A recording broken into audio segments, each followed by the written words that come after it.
I'm Ed Parcaut. I'm here with Amy Tiemeyer, and we're helping the brave. How you doing, Amy? I'm doing pretty good. How are you doing? I'm doing excellent. As excellent as you can be, I There you go. guess. Yeah, I don't know. It's one of those weeks. It's 4th of July next week. So, trying to get everything in place so you can take a couple of days off. You know how that is. I do. TMF is closed for the whole week, so that's super exciting for Oh, me. do you get paid for it, though, the whole week? Yes. Oh, then that's even better. All right. All right, let's bring in our guest. I know he came on here from me. I was on his podcast. I told him he should sign up, be on our podcast, and he's here. So, let's welcome Dean Van Dyke. Welcome. Howdy. Hey, you're not related to any of the Van Dykes that used to be on TV, are you? You wouldn't be talking to me right now if I was. I'd be in Hollywood. Not necessarily. It's been a Yeah, while. true. It's true. One of those days I'm going to play that card. Yep, he's my uncle. See where that goes. Amy's still going. What are we talking about? Gosh, I know who Dick Van Dyke is. Oh, I thought you were talking about Jerry. No, I'm kidding. Did you want to start off, Amy? Sure. We Since always he's my start, guest. All right. and we ask, why did you choose the service that you chose to go into? And for those who don't know, you went into the Navy. I did, but I started in the Army. Oh, So I actually went in when I was 17, Army Guard, and did 3 years. Wait, 3 years? 2 years. And actually, just before the show, Ed was talking about a place where his son's being deployed. And so my story leads into that, actually. So when I went to the Army recruiter, they said, hey, we got 3 great places for you to go: DMZ, DMZ, or DMZ. And I said, not no, but hell no. And went and talked to the Navy. They guaranteed my rank. And of course, they guaranteed a white sand beach as well, but that never happened. So did 6 years and never looked back. Loved it. What was your MS? When I first went in the Army, I was a 31 kilo, so I was a wire dog. Went into the Navy and I got to blow up some really cool stuff. One day I expended probably about $6.5 to $7 million worth of our taxpayer dollars, and put a Coast Guard cutter on the bottom of the ocean. So yeah, You blew up things. That was your deal. Demolition. that was my deal. I was fire control, and so I was basically I operated and maintained the weapon systems on board the ship. So Okay. The reason I ask that is because not everybody is in the Navy. Not everybody who watches is going to know what you're talking about. So I tried to explain it to everybody, just like if you had no idea what we were talking about. yeah, absolutely. And yeah, and then I went back into the Army Guard. That was not a high point, I don't think, but it was 14 years, and I loved every minute of it. So See, the Navy stands for never again volunteer yourself. So why did you go back in the Army? because I was going to do my 20, and but when I went back in, I think once you've been on active duty, once you've been, I think Desert Storm was rated a conflict or whatever, but um, you come back with a different attitude, and you don't tolerate as much. And I really struggled with the young men and women in college who said, never going. If we get ordered to deploy, we're not going. And I'm like, that's punishable by death, depending on what type of conflict that is, right? And they're like, don't care. And I could only put up with that for so long, and I was like, I was done, and I just couldn't do it anymore. So, and then they got deployed 6 months after I left. So The ones that would never go. there's actually a few that didn't. So, Oh, really? Yep. Another question, Amy, before I keep going? well, it's interesting because in the Air Force, they ask, in the Air Force Reserves, not the active duty. Mm-hmm. And so I know someone who never deployed and spent like 20 years in the Air Force Reserves. And I just, that's just something I couldn't do either. And when my husband, because he was Marine Corps and then he went in the Air Force Reserves, we decided as a couple, of his unit deploys, he deploys. That's kind of part of the package in my mind. Yep, great. Oh, I just thought you meant you were going to get rid of him. If the unit deploys, you're gone. I'm staying home. But if I deploy, I don't go. You go, though. that how it works, Amy? Sure. I will say it's easier deploying than being the spouse left at home, though. Of course it is. Yeah. I will admit, when my son got deployed to Afghanistan, it was tougher on me than it was on my bride. So that was tough. Yeah. Well, I think it just is if your spouse, you're the one left holding everything, doing everything, while the other person's out, not what we think is playing, not necessarily playing, but you're not have any responsibilities except for your job. And I think it's much harder on the spouses who stay back. So let's give our hats off to our spouses that stay back. Amen to that. Yeah. Well, and I think being prior service, knowing what things mean, like when pay changes and it starts getting more, but nobody's telling you anything, they're telling you things. And, I just think, is that deployment pay or something? Is that what you're saying? Okay. Yeah. But, I'm thrilled to support my spouse. And I think, I'm really glad that he's enjoying his service right now and growing and stuff like that. But it is because you're right. All the things with home and then also paying attention to what's happening in the world and what's going on. He's home, right? He's home right now. Okay.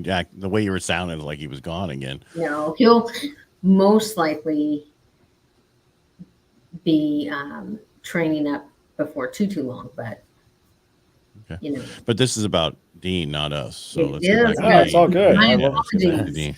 No. All right. So you were in the Navy for 6 years. Looking back, was there any, or even in your whole career that you were in, would you do anything differently? No, actually I wouldn't. I mean, I contemplated going after, officer while I was in the Navy. I, had the ratings to do it and was actually asked to do it. And I said, no. I said, I didn't have that desire. I loved what I was doing, working with who I was working with. And now when my son decided to join the military, I said, you're going in as an officer. And because let's face different world. Yeah. It's a much different world. So, yeah, when I had the same thing in the Navy, but I said I didn't want to be a service officer because there's no way I wanted to be on a ship, and gone, because that's where you go as a line officer, right? You have no other choices. Yep, unless you're a JAG or medical or something special, a specialty, you're going to a ship, and that's where you're going to live your life. So how was your transition then? From the Navy?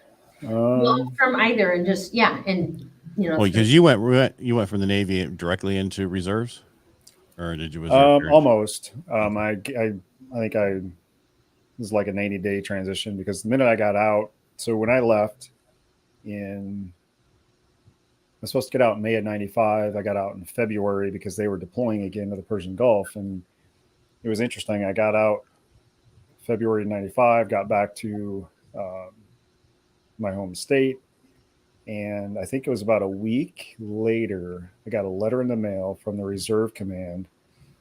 Hey, would you entertain a signing bonus? And I'm like, no, not on your life.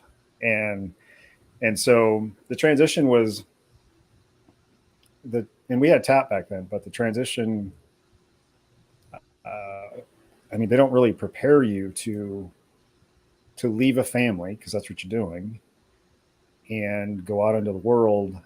And I'll admit, I felt lost for probably the first few weeks and not really knowing what I was going to do. And, and I left for, personal reasons. My dad was pretty sick, and so mom and dad needed some help. And so we helped him. So I had some direction there, but the TAP program, in which I think I'm still hearing that the TAP program is not the greatest. So I struggled. I think we all, when you get someone telling you pretty much what to do all day long, you know exactly what you're doing, and you get out and you don't have that same purpose. You got to find that purpose when you get out. And I think they need to help us find that better. as we're getting out. But for me, I already had my bachelor's. I was working on my master's. I knew I wanted out. I knew I wanted into something totally different. So I'm a unique individual. So when I went through that thing, I'm like, just let me sign because I already know what I'm doing. So yeah, I didn't know what I was. Well, I knew I was going back to college. I just didn't know when. So, but it was a struggle. So did you go back to college? I did. I went back, completed it. It's amazing what happens when you attend class. Yeah. Yeah. Much. I could have went in different as an experience. E4 if I would have attended class. Anyway, move on. Next story. Yeah. No, it's yeah, I went back and loved it. And in fact, my bride and I went same time. That's interesting, trying to raise a family and both of you are full-time college students, but we did it. So Now, did it while you were in the reserves, right? I did. Okay. Yep. I did that. And then I was with well, at that time it was a pretty good sized computer company. I did tech support on the phone to support the family when I wasn't at school. And so it's fun. And see, I got lucky when I worked in physical therapy. We could do our homework at the desk while we were in between patients. So that's what I did all day. That's everybody in our department was going to school except for the department heads that were the physical therapists. So, yeah, we didn't have online learning and no, podcasts. I know it's hard to believe. I don't think we didn't even have iPhone then. We didn't have an internet either then. Nope. It was just coming. It was just coming. Yep. Yeah. Al Gore hadn't created it yet. Very true. Very true. I'm so grateful he did, though. Yeah. Well, look at us today. Yeah. I mean, my biggest problem is like the service providers, this off subject, is your downloads are so huge, but you only get this little upload. And it's like, we're doing video now. We need like the same symmetrical on both sides. And I've been fighting with multiple companies. So I have a totally new change coming on the July 18th. So so it's been huge for me because it's nothing's worse than trying to talk and you're garbling or you're right. Anyway, or you're frozen. Yes, that too. It's nothing worse than that. Yeah. Amy, other questions for him before I ask another one? You can ask. I'm just trying to be fair. I'm trying to be fair. You don't have much to ask him. You were in reserves. I was never in reserves. I remembered exactly what Navy stood for the moment I was done. And I said, because everybody keeps asking. My wife at the time was like, "You didn't go in the reserves?" I'm like, "No, they can call me back up and I could go to war." I'm like, "There's no way." No, there's no way. And then she got remarried and her husband went in the reserves, and guess where he went? Yeah, he was deployed. So, yeah, I'm just saying it was like, just because you're in there, when they're scaling the services down and wanting everybody to go in reserves, there's a reason for that. That's where they're going to pull forward to go to war. If we go to war, that's where the Army made back then the Army made a decision. We're going to put more of our combat units in the reserve and guard. And that's what they did. They stood up more combatant units such as, fires, artillery, MLRS, multiple launch rocket systems. And that's where they pulled from when the stuff hit the fan with the Desert Shield and Storm. That's where they pulled from because they had made that transition. It was smart. They don't have to pay them full time. That's right. Yeah. Yep. It's like having VAs, but for military. I'm not quite sure I'd go there, but maybe. I'm just saying you pay them a little bit as you go, and then when you really need them, you pull them in. Yeah, and the problem is they're not as trained up as active duty. Of course they're not. That's the biggest challenge. Well, the biggest challenge today is to get good people in, period. No, they're not hitting their recruiting goals. So, and they're coming up with some pretty crazy ideas to get people in. Yes, they are. All right. So what are you doing now? Anything Good it takes. transition. Good transition there, Amy.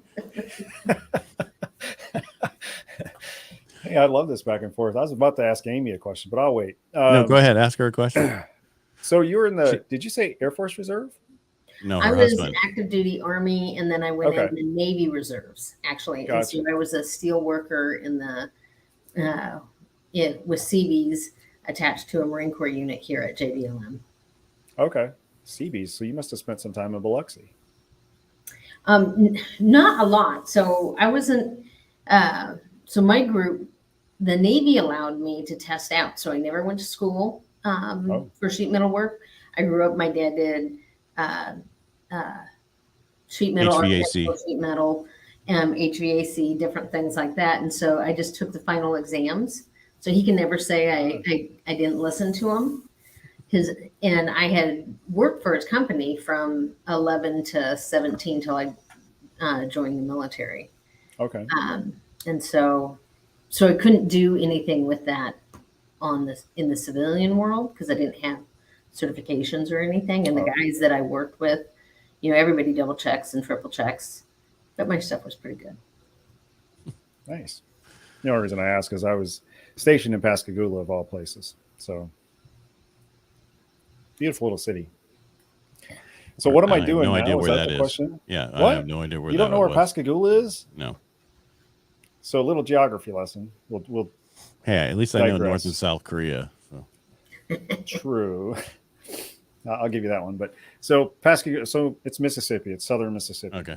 It used to be. I can tell you, I've never been to Mississippi, so that's why I don't know where that's. Oh well, I was stationed there for 3 years. I could tell you stories. But in fact, I think the casinos are on par with Vegas. Not as many, but they have floating casinos there because during Katrina they all ended up over across Highway 90, and so it was interesting. But so what am I doing now? I think that was the original question. That was the original question. Before, so I'll get back to that here. So really anything it takes, but no, I have a coaching and consulting business, and what I do is I help business owners from a time, team, and money perspective, and primarily working with them to give them their time back so that they can go enjoy life and not do the 60, 70, 80 hour week grinds that they think is normal. Here's my question. How did you get from what you did in the Navy and in the reserves and going to school to get to where you are now to what you're doing? Yeah, so that was a journey. Spent early on while I was still in the Guard, I had an opportunity to own and operate a small service station in a very small country town. Took it, did it, couldn't find any help, similar to problems we have today. And I told the owner, I said, I'm out. I'm not doing this anymore because it was a grind. I mean, I was doing the grind. It was crazy, hour up and back. And so I went on active duty, did that, came back, went to college, got into the corporate world, got recruited out to Microsoft and did some stints there, and then left there, went and turned around a small business. And as I was turning that small business around, I thought to myself, there's got to be other businesses out there that are struggling. And sure enough, did the research. I'm sure the stats, 50% fail within the first 5 years, 90% fail within the next 10. And I, turned that business around. I ran many other large teams and P&Ls in corporate. And that's how I got here today. So I don't want to dish your numbers of 50% and all that, but that is put out by a government institution that gets paid to help companies, and they need to have their numbers show that in order to get funding. Because if they had any other numbers, so I take it with a grain of salt, because when I was in school and we knocked down the numbers and we were like, wow, it's not as much as they say, but this is why they say it. Sure. But when you're at Microsoft, did you learn stuff about how to help businesses with what you did there? Yeah. So while I was there, and even before that, I had side gigs, or what do they call them now? Side hustles. So I would have a side 5 to 9. Yeah, the 5 to 9. Well, actually, I thought they said it was supposed to be like 9 to 2 in the morning, which no thanks. But and so I understood, how to start a small business, how to run it, and focusing on cash flow and P&Ls. When I was at Microsoft, I ran a outsourcing business for them, basically business process outsourcing. So I knew numbers. I got my degree in accounting. Never worked a day in the life of an accountant, because I saw their life and I'm like, oh, not no, but hell no. I'm sorry, I don't know if I could do that. It's too late now. We just never been shadow banned. That's it. We're probably Well, I got shadow banned because of you being on my podcast, so maybe it's turned about. No, I'm kidding. But no, I did. I didn't mean, cuss on your podcast, so let's get that right. maybe not. Yeah. So, and then when I turned around that business, I was brought in. The business was struggling. No cash flow. Sales were abysmal, and it was really related to process and or lack thereof. And so, having a Lean Six Sigma quality background, processes are the lifeblood of a business, and by implementing some very key processes, you can turn a business around pretty quickly as long as the people are willing to come with you. I mean, that's where a lot of times people forget about the team that needs to come along with you when you're making those changes. So that's how I got to where I am today, and I've built a pretty good business, and it's supporting my family, which is good. And I love doing it because I love working with people. You're probably more in need now than ever before because of how much with what the economy is doing, right? Well, and that's where, so with clients and potential prospects that I'm talking to, a lot of them want to pull back. And my advice is, hey, be bold. Now is the time to go either, be bold, be aggressive with what you're doing. Don't pull back because there is enough wealth out there for everybody. And I think that's where, you hear the problem is, with the news, right? All the tech companies are laying off. Well, the tech companies are only laying people off to satisfy the shareholders. That's all they're doing. And with small businesses who make up 98% of the economy, they're out there struggling, trying to find good people. And that's where a lot of them need the most help, is trying to find those good people. And that's where, I always tell a small business owner, you should have 4 pillars supporting your organization: a business coach, an attorney. Hopefully you don't need the attorney too much, the CPA, and your investment advisor, your financial advisor. And that's who you should have in your court. I can't think of a football team, baseball team, soccer team, race team that has not had good coaches behind them. Where are you located? I'm up in Issaquah, Washington. Okay, you're in Washington. Interesting. All this time you had talking to him before I got on, you didn't know that? Jeez. I did not know where you were, because I'm in Tacoma, Washington. I know where you are. I saw your footer in your email. Yeah. Yep. And like I said, my son's in Yelm. You guys all know He that. came from clearly. Alaska. So yeah. The reason I'm saying that is, have you noticed that to help companies find good people, have you reached through the veterans getting out? Have you seen if that was a good place, or how can veterans, as they're getting out and they want to utilize services to get into companies who need good people? So, as veterans are getting out, they have, there's quite a few that are looking to start their own business, or as, there's one of my clients, it was interesting. I was on a phone call with them last week, and I said, hey, have you thought about hiring a veteran? And they're like, oh, where do I do that at? I'm like, oh, well, let me send you a plethora of resources to find quality veterans to hire. And I think one of the challenges with hiring a veteran, though, is making that, as we were talking about before, you said, well, what's your MOS? Well, who knows what an MOS is? But when you're creating that resume, I've seen resumes come out of folks that are just leaving, and there's too much of our jargon in there. And so I think there's still somewhat of that, okay, I got to decipher what I did and put it into, quote, civilian terms. So I also think, so for state jobs or different jobs, they want the resume so specific for Mhm. that job that it makes it hard to have a resume that is a little more open to other types of businesses, or you're Agreed. end up having 4 or 5 different resumes, one for a state job, one for and when you haven't had to do that for, what's the minimum enlistment now, 4 years, 3 years? Let's face it, in the TAP program, they don't teach you how to write a resume. That's ChatGPT will do it for you. Yeah, you sound like a robot, but yeah, sure. No, you just you take what you have and you tell Sure. it to change it into, changes to the, it's whatever you ask it to do. Now you Right. got to be careful because there's a couple of attorneys who got into trouble because they were quoting cases that aren't there because they got their information from Chat GPT and it made up court cases. I'm not kidding. This is huge. It's been two times now. So Wow. the studio I work for when iHeart Media, they sent out a thing to all their people that are on radio going, do not use Chat GPT to do your stuff. You're banned from it. Yeah, because you have no control over what it says, right? True. But I use it just to come up with title, make this title better. I take my information from the shows and I drop it in there. I said, this is my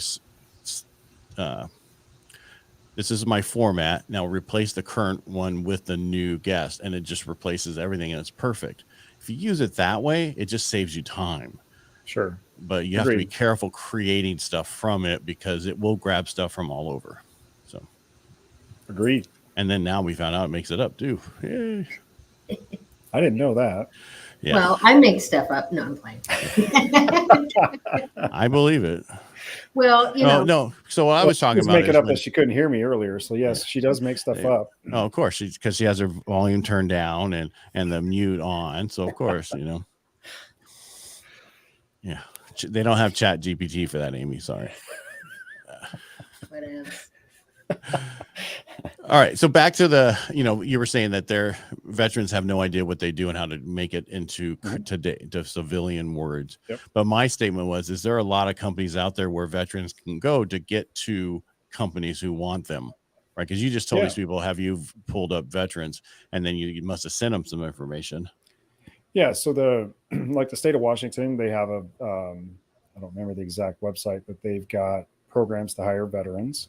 I know JBLM has programs to hire veterans. In fact, a former colleague at Microsoft had, it had 6 in the title. He was down there in Lake, I think the USO bought them.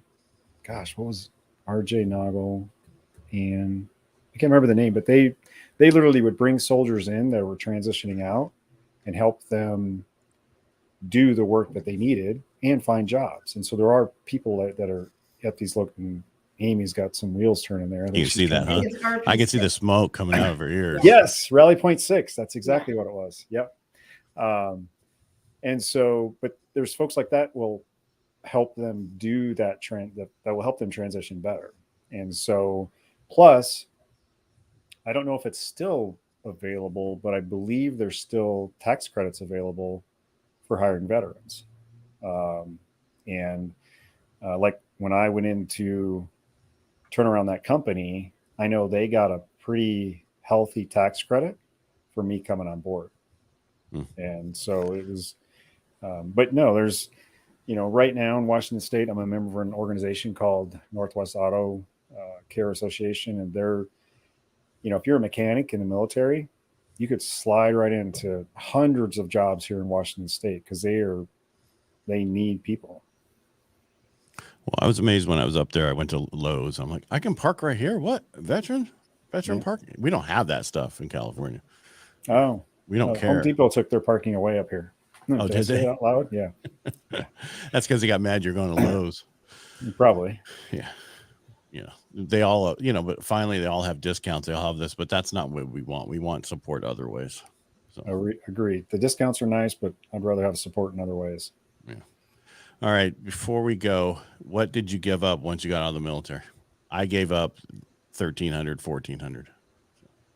You gave up $1,300, $1,400? That time on time. How you say time, and not just 1 o'clock and 2 o'clock. I actually gave up the time because I was in the medical field, so they use that in the medical field. But I got out of that too. So I didn't give that up. I still operate on a 24-hour clock. My bride hates it, but I love it because she's got to do the math. What did I give up? So really, I talked about it earlier. It's the family. I mean, you give up the camaraderie. You give up the. And then when I was saying, what were you happy to get rid of? Is basically. What was that? Okay. Right. That's what I mean. I was happy to get rid of that time clock. I'll tell you what I was happy to get rid of. I was happy to get rid of the bell-bottom pants. Now they're wearing fatigues. Yeah, that was the dumbest thing to have us in dungarees in the Navy. hated those things. And I was so happy to give those up, but they still have them for the dress uniform, which, I mean, You'll never get rid of those dress uniforms. the Cracker Jacks will be around for life. Yep. But at least have, yeah, that was great that they actually changed, but then they just changed them again, different color, right? Because they were blue cami, and now they're just straight blue or something. I don't know. I think so. Yeah, they went to the straight navy blue, I think. Yeah. All right. Amy, have anything else? Was there anything that you learned in the military that you still use today, other than 24-hour clock? Since you other than 24, yeah. So it was just it's really the discipline and the never give up. And I mean, I'd never been exposed to firefighting until I joined the Navy, and that was an eye opener. And I actually had to use it, and it was, and I'm so grateful to have learned the ABCs of firefighting and the fire triangle, because it saved me from burning down our townhome. So, yeah. My problem is I close all the doors in my business and stuff when I leave. Everybody asks me why you do that. It's like, well, if a fire started, it'll slow down. Yeah. It's like, there's some quirks. Yeah. I've got to have certain things just right. But let me guess, you have to see the front door of every business when you sit down. Maybe. Yeah. I've got to know every exit. I've got to, yeah. There's a few little quirks I have. That's not a quirk. That's just knowing your surroundings and what you're around. Yeah, situational awareness, I think they call it. Yep. I was trying to civilianize it. Sorry. Yeah. So what are you needing right now? Right now, I'm still on the hunt for business owners that are looking to build a world-class company. I mean, I've got some pretty amazing software that I think would transform any business. In fact, I know it would transform any business that decided to come on board and use it and work with me. Where'd this software come from? What does it do? So what it does is it really focuses on the business owner. It's called catapult.ai.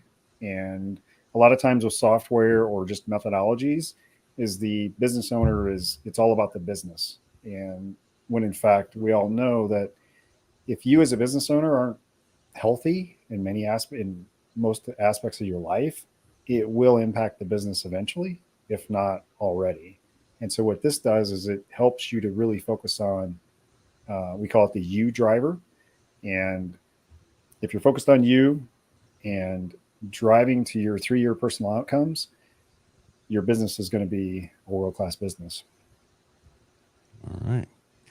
Dean, how do people find you if they want to get in contact with you? DeanVanDyke.com. He must have learned. Are you Dean Van Dyke everywhere? Instagram? Yeah, do well, your LinkedIn? Bit of advice, Jed. I haven't fixed Dean Van Dyke. Yes, LinkedIn. But I've got to fix the other places. So thank you, Ed, for that tidbit. I got that from Steve Sims and Henry Sims. Well. That's where, because they're like, you should be everywhere. I still have Facebook. My original one is Edward. I can't get rid of it because it's been there for so long and I have so many things. So I can't change it. I can't get rid of the word, WARD. So, but then I have a business page on there, Ed Parcaut. So there you go. All right, Dean, thank you so much for coming on the show today. Thanks for having me. It's great to know Amy's very close. Hey, I'm sure you guys will be doing something now. I would and because, which we didn't talk about today, but your interest in preventing veteran suicide stuff. So I do think that. I just wrapped up for Stop Soldier Suicide. Just wrapped up Ruck March 50 miler. Haven't done that in I don't know how long, ages. And are they only? So a lot of this stuff is only up there. It seems like. No, Stop Soldier Suicide is nationwide. They actually have one of the. So I'm treasurer for a foundation, Veterans of Foreign Wars Foundation, and we did some research on organizations, and we found their programs to be the most effective. And so when we got connected with them, we donated to them, and then like the Ruck March, I was able to raise $1,500 over the course of May for them, and it's just it's a great organization. I mean, there's many other ones out there, Mission 22, Till Valhalla. So, but yeah, veteran suicide. Um, I hope I'm one of the few people that have been impacted by suicide by 6 different times in my life. And it's, in fact, my brother-in-law just took his life in May. And somebody I would never have suspected. Yeah, we've lost more people Yeah. from suicide than Yeah. all the wars. Pretty, you know what I mean? It's just really sad. Yep. And so the reason I'm asking when you said that, because I'm my president for Rotary this year, and I've been, and my big push is they asked me what's our theme this year, and it's like it's us and veterans. And when the reason I say that is because the biggest problem with Rotary the last 3 years, it hasn't been fun. At COVID, you know, the whole thing's with that and get together and all this stuff. And so my big push is that's where it is. And so I'm doing that Challenge 22 in my group, in my Rotary, which is to reach out to 22 people a week, whether it's veterans or not. I don't care. I just want you to reach out to 22 people a week and connect with them. And if you have 22 veterans you can get a hold of, reach out to them each week and check them out. Make sure they're doing okay. And so I have a challenge coin I'm getting made right now. So I'm looking for an organization to donate to from our Rotary for my year. That's why I'm looking. So. Wow. So I'm asking. Yeah. That's an awesome challenge. Which one? The 22? The 22? Yeah. It's a great challenge because that's all people need. You know what I mean? Even if you can't make, my wife's like, you should make it a month. That's a lot of people. I'm like, that's like 3.5 people a day. Yeah. Not hard. That's not that big of a deal. And some of it should be your family, just so you know, just in case. Most people forget about their family. It should be your family too. You know, connect with all of them first, then go, because if you don't take care, like you just said with the business owners, it's the same thing with being a mom and dad. If you don't take care of mom and dad, you can't take care of your kids. So take care of mom and dad first, then the children. Same thing here. Reach out to your family first, then reach out to other people. Talk to my brother every day via Snapchat. He's, I won't say how old he is. He's older than me though. Okay. Yeah, just as long as you're connecting somehow is all I'm going to say. Yep. Yeah. Because I tell some people, just make a video. You can make a video and say, hey, I'm just checking out who you are. You don't have to put their name in it. And then that way you can send it to everybody. I think it's, that is true. Yeah. And you can be done in seconds. Just that. I mean, I remember my daughter reached out to one of her friends and it stopped him from committing suicide. Just, she had no idea till later. Right. He just, I mean, that's the thing is we don't know the people we impact, right? Just by the smile, the hey, how you doing, or you know, how are you, and look, don't see my shirt. Oh wow, I love that shirt. Yeah, so that's on my coin also because they don't, Valhalla doesn't own it, even though they have it on their shirt. It's everywhere. You know what I mean? What people don't realize is you can't trademark t-shirt wears unless you have a logo in it. So. Right. A trademark logo. Right. Yeah. So, all right. Well, so that's my thing and my big challenge. So feel free to use that. And I will send you one of my coins. Ignore the part on the front about Rotary, but I'll send you the coin. All right. Well, no, it's just because it's about, so my Rotary this year, I said, making Rotary great again together. A lot of people think it's a Trump thing. It's not. I've been saying make it a great day forever. Great's the best thing I'm not an awesome person. I'm not, hey, have an awesome day. That's just not me. I have a great day is where I'm at. So that's what my coin's about. I want to work on us and helping vets. So love it. All right, Amy, you got anything? Otherwise, I'm going to get out of here.